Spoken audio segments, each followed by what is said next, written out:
आता या बुलेटिनमध्ये बघूयात गावाकडच्या 50 बातम्या। गणेशोत्सवानिमित्तानं आतापर्यंत 380 विशेष रेल्वे गाड्या चालवण्याचा निर्णय रेल्वेने घेतला असून त्यापैकी अनेक रेल्वे गाड्या धावायला सुरुवात झाली आहे। मध्य रेल्वेने आतापर्यंत 306 गणपती विशेष रेल्वे गाड्या चालवण्याचं जाहीर केलं। त्यात आणखी 2 विशेष रेल्वे गाड्यांची भर पडली आहे। मुंबई ते नागपूर दरम्यान 2 विशेष रेल्वे गाड्या चालवण्यात येणार आहेत। मेट्रो 3 आरे ते वरळी भुयारी मार्गावरती प्रवास करणाऱ्या प्रवाशांना खुशखबर आहे। आतापर्यंत रविवारी सकाळी 8:30 पासून सुरू होणारी मेट्रो ही रविवारी 31 ऑगस्टपासून सकाळी 6:30 पासून धावेल। त्यामुळे सकाळी मेट्रोना कामावर जाणाऱ्यांना मोठा दिलासा मिळणार आहे।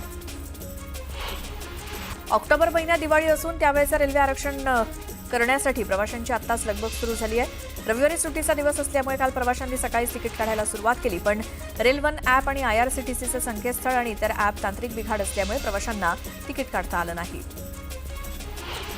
देशभरात सध्या ई-फार्मसी आणि क्विक कॉमर्स मंचावरनं ऑनलाईन औषध विक्री सुरू आहे। डॉक्टरांच्या चिठ्ठीशिवाय अथवा बोगस चिठ्ठीच्या आधारे ही विक्री केली जाते।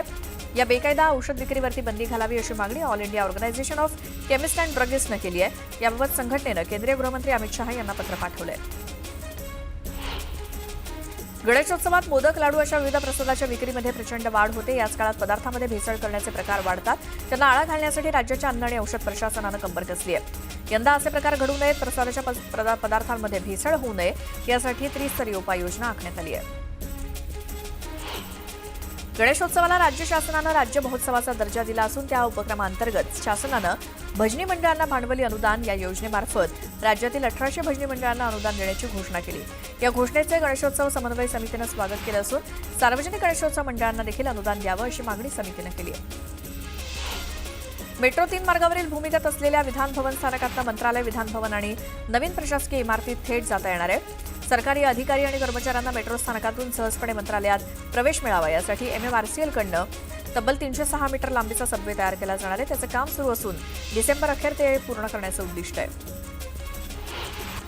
चीन, अमेरिका आणि युरोपमध्ये येणाऱ्या बांधकाम साहित्यावरती 50% आयात शुल्क लावल्यास त्याचा थेट परिणाम भारतातील घर घेणाऱ्यांवरती होऊ शकतो। अनरॉकच्या ताज्या अहवालानुसार असं झाल्यास भारतामध्ये घर बांधणीचा खर्च 5% किंवा त्यापेक्षा अधिक वाढू शकतो। कोकण रेल्वेवरील स्थानकांची जबाबदारी रेल्वे पोलिसांवरती सोपवण्यात आली आहे। त्यामुळे कोकण रेल्वेवरील प्रवाशांच्या सुरक्षेत भर पडणार आहे। काही दिवसात कोकण रेल्वेच्या रत्नागिरी रेल्वे स्थानकामध्ये रत्नागिरी रेल्वे पोलीस ठाण्याचं उद्घाटन करण्यात येणार आहे। रेल्वे पोलीस ठाण्याच्या सध्या 3 ते 4 पोलीस अधिकारी आणि 60 पोलीस कर्मचारी कार्यरत असतील।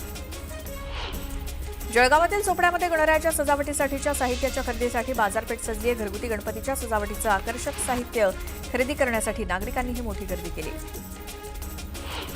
वरळीच्या महाराजाचा आगमन सोहळा थाटात पार पडला। वरळीच्या महाराजाचं यंदाचं 103वं वर्ष आहे। नवसाला पावणारा बाप्पा अशी त्याची ख्याती आहे। जळगावच्या नशिराबाद इथे श्री हनुमानपेठ मंडळाच्या गणपती बाप्पाच्या आगमन मोठ्या उत्साहात झालं। या आगमन सोहळ्यामध्ये गावातील नागरिक मोठ्या संख्येनं सहभागी झाले। डोंबिवलीतील प्रसिद्ध डायमंडच्या राजाचं थाटामाटात आगमन झालं। पारंपरिक पद्धतीनं लाडक्या बाप्पाचं आगमन झालं। यावेळी गणेश भक्तांनी मोठी गर्दी केली। बाप्पाच्या आगमनानिमित्तानं यावेळी उभं रिंगण सोहळा ठेवला होता।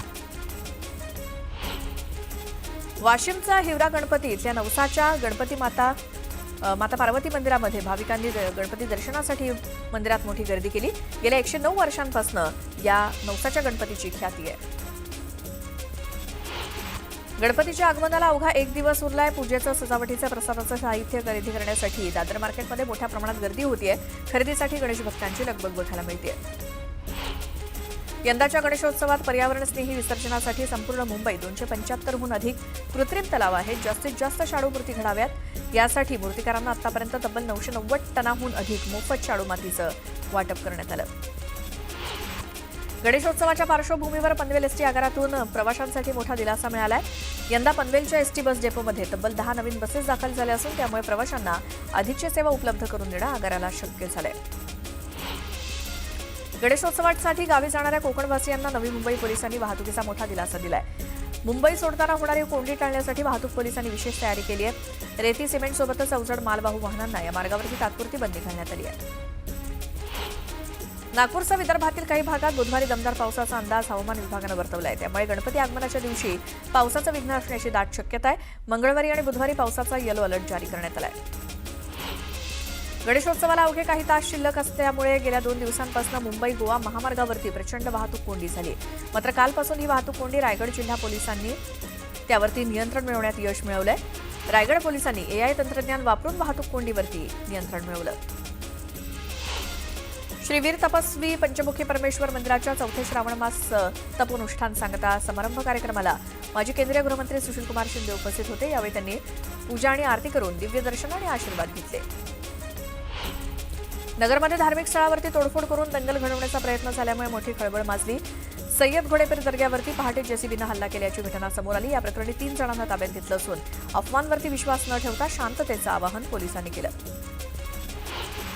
रत्नागिरी जिल्ह्याचं शेवटचं टोक असलेल्या तसंच महामानव डॉक्टर बाबासाहेब आंबेडकर यांचं मूळ गाव म्हणून ओळखल्या जाणाऱ्या मंडणगड इथे राज्याच्या इतिहासातील सुसज्ज न्यायालय उभं राहिलंय.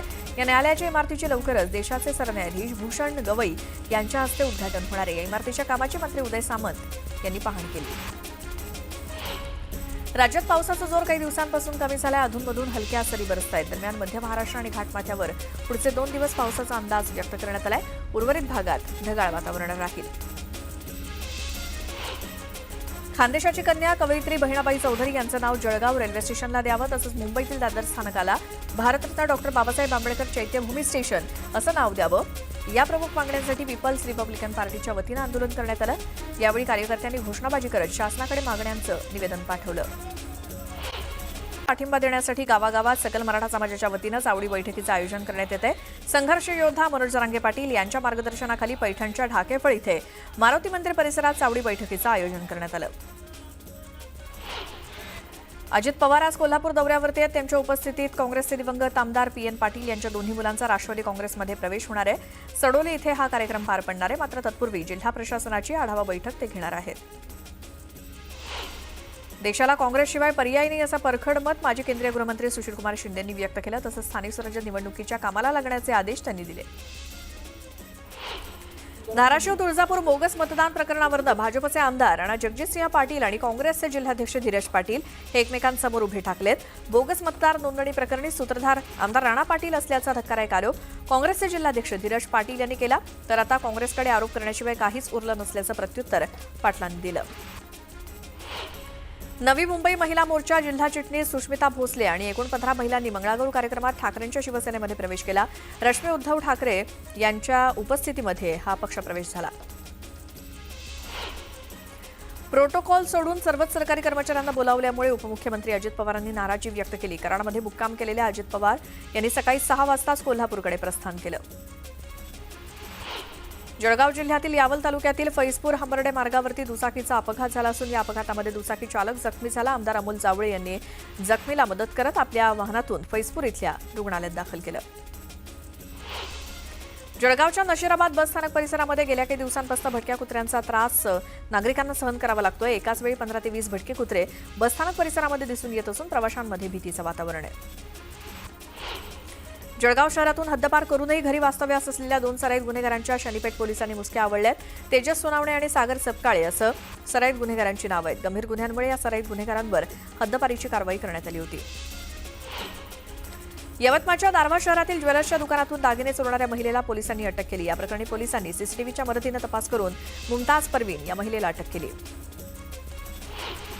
गणेशोत्सवाच्या पार्श्वभूमीवर धाराशिव पोलीस ऍक्टिव्ह मोडवरती आलेत.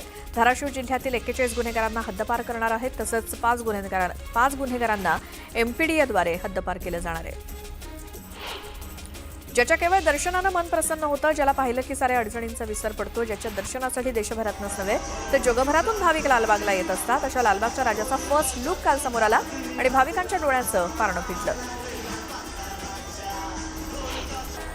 यंदा लालबागच्या राजाचा दरबार हा तिरुपती बालाजीच्या राजमुकुटामध्ये बसवण्यात आलाय. त्यासाठी खास सुवर्ण गजानन महाल साकारण्यात आलाय.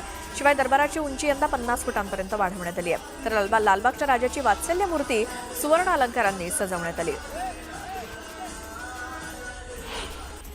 गणेशोत्सव अवघ्या 2 दिवसांवरती आलेला आहे. दरम्यान गिरगावच्या राजाचा मंडप उद्घाटन सोहळा आणि प्रथम दर्शन सोहळा पार पडला. सांस्कृतिक मंत्री आशिष शेलार यांच्या हस्ते उद्घाटन झालं. गिरगावच्या राजाचं यंदाचं 98वं वर्ष आहे. यावर्षी देखील पर्यावरणपूरक अशी बाप्पाची मूर्ती आहे.